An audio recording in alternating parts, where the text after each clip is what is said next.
Hi friends, আজ আমি নিয়ে এসেছি মটর পনির মাশরুমের একটা তরকারি, মানে মশলা বলতে পারো। এর মধ্যে আমি নিয়েছি কাজু, চারমগজ, আদা রসুন, পেঁয়াজ, টমেটো। এদিকে আমি পনির নিয়েছি।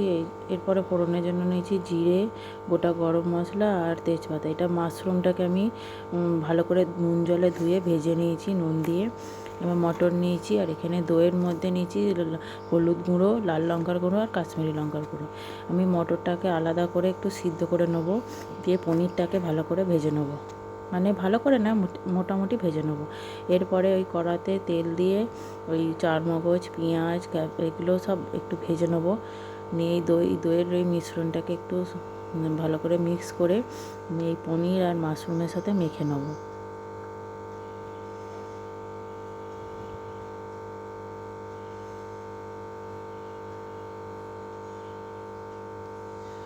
এরপরে আমি যে পেঁয়াজ ভাজছিলাম সেটা মিক্সিতে একটু গ্রাইন্ড করে নেবো। দিয়ে কড়াতে তেল গরম হলে ফোড়নগুলো আমি দিয়ে দেবো। মিক্সিতে গ্রাইন্ড করা মশলাটা এরপর আমি কড়াইয়ের মধ্যে দিয়ে ভালো করে কষাতে থাকবো। এরপরে আমি পনির আর ওই মাশরুমটা দিয়ে দেবো, দিয়ে মটরশুঁটিগুলো জল থেকে ছেঁকে দিয়ে দেবো,